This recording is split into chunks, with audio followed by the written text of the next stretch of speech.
Oke, teman-teman, selamat datang kembali di channel Pejuang NIP.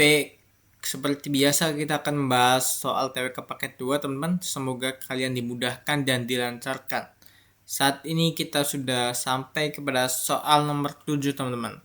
Di sini kita punya soal yaitu di tengah krisis ekonomi, marak terjadi penimbunan barang kebutuhan pokok oleh segelintir spekulan untuk mendapatkan keuntungan besar. Tindakan ini bertentangan dengan semangat bela negara dalam aspek ekonomi karena A. Tidak membayar pajak atas keuntungan yang diperoleh, yang B. Merusak stabilitas ekonomi nasional dan menyengsarakan rakyat banyak, yang C. Melanggar aturan ekspor-impor yang ditetapkan pemerintah, yang D. Menunjukkan ketidakmampuan pemerintah dalam mengawasi pasar, atau E. Merupakan bentuk persaingan usaha yang tidak sehat bagi sesama pedagang. Silakan videonya bisa di pause terlebih dahulu teman-teman untuk dikerjakan ya. Oke, kalau sudah dikerjakan bisa kita lanjut ke pembahasannya teman-teman. Nah, di sini ancaman terhadap kedaulatan negara modern tidak hanya berwujud serangan militer, tetapi juga ancaman non-militer yang menyerang sektor ketahanan ekonomi nasional. Penimbunan barang kebutuhan pokok secara ilegal saat situasi krisis ekonomi diciptakan oleh spekulan untuk memicu kelangkaan buatan dan lonjakan harga demi keuntungan sepihak. Langkah B tepat menjelaskan bahwa tindakan tersebut bertentangan dengan semangat bela negara karena secara langsung merusak stabilitas ekonomi, memicu keresahan sosial, dan menyengsarakan masyarakat luas yang menjadi pilar utama kekuatan dan kedaulatan negara ya teman-teman. Oke, kita lanjut ke soal berikutnya, soal nomor 8 ya teman-teman.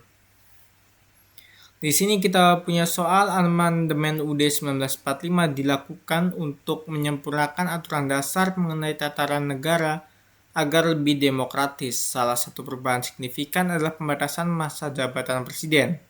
Alasan filosofis di balik pembatasan ini adalah A. Menyamakan durasi jabatan dengan masa jabatan anggota DPR, yang B. Menghindari terjadinya sentralisasi kekuasaan dan potensi otoritarianisme, yang C. Memberikan kesempatan bagi kaum muda untuk memimpin negara, D. Mengikuti tren kepemimpinan negara-negara maju, atau E.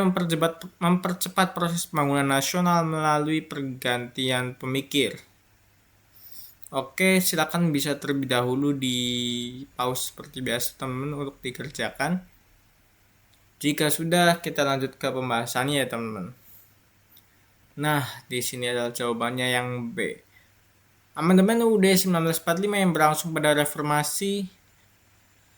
reformasi yaitu sekitar tahun 99 sampai 2002 dilatar belakangi oleh pengalaman sejarah di mana kekuasaan eksekutif yang terlalu lama tanpa batasan tegas cenderung melahirkan sistem kepemimpinan yang otoriter dan sentralistik, teman-teman. Pembatasan masa jabatan presiden menjadi maksimal 2 periode. Pasal 7 Undang-Undang Dasar 45 memiliki landasan filosofis hukum ketatanegaraan yang sangat kuat. Langkah B menjadi jawaban paling tepat karena pembatasan tersebut bertujuan untuk mencegah akumulasi kekuasaan mutlak pada satu figur, menciptakan sirkulasi kepemimpinan nasional yang sehat, serta menjaga keberlangsungan sistem checks and balances dalam negara demokrasi. Oke teman-teman, kita lanjut ke soal nomor 9 ya teman-teman. Masih di soal TWK paket 2, di sini kita punya soalnya itu jika terjadi konflik antara dua provinsi mengenai batas wilayah perairan yang kaya akan sumber daya alam, pendekatan wawasan Nusantara yang paling tepat dilakukan untuk menyelesaikan masalah tersebut adalah memberikan hak pengelolaan kepada provinsi yang lebih maju ekonominya, yang B. Menjadikan wilayah tersebut sebagai zona netral yang tidak boleh dikelola siapapun, yang C. Mengedepankan musyawarah dengan prinsip bahwa seluruh kekayaan alam dikuasai negara untuk kemakmuran rakyat secara merata, yang D. Membiarkan dua provinsi bersaing secara bebas untuk membuktikan kemampuan, atau E. Menyerahkan keputusan sepenuhnya kepada pihak swasta. Oke, silakan bisa di pause terlebih dahulu teman-teman untuk dikerjakan. Oke, jika sudah kita lanjut ke pembahasannya ya teman-teman. Nah, di sini jawabannya adalah yang C. Wawasan Nusantara mendefinisikan wilayah Indonesia sebagai satu kesatuan utuh dalam bidang politik, ekonomi, sosial, budaya, dan pertahanan keamanan. Dalam menghadapi sengketa batas wilayah antar provinsi yang kaya sumber daya alam, Pendekatan yang digunakan harus mengutamakan keutuhan nasional dan kesejahteraan bersama ya teman-teman. Langkah C merupakan wujud nyata wawasan Nusantara karena menekankan bahwa seluruh kekayaan alam di dalam wilayah NKRI dikuasai oleh negara dan dipergunakan sebesar-besarnya untuk kemakmuran rakyat secara merata sesuai amanat pasal 33 ayat 3 Undang-Undang Dasar 45. Bukan untuk kepentingan sektoral daerah tertentu secara egois ya teman-teman. Oke, kita lanjut ke soal nomor 10 teman-teman. Seorang ASN menerima informasi di grup perpesanan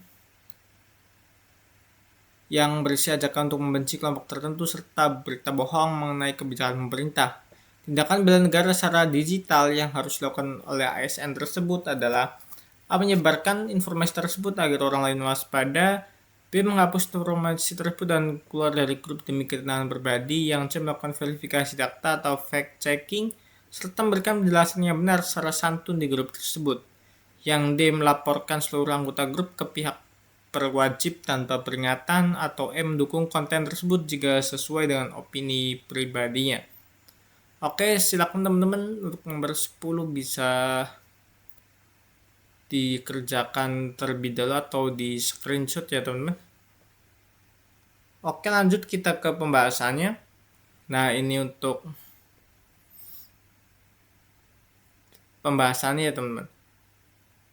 Bela negara di ranah digital menuntut peran aktif warga negara khususnya ASN dalam menjaga pertahanan ideologi dan kohesi sosial dari ancaman disinformasi, hoax, serta ujaran kebencian teman-teman.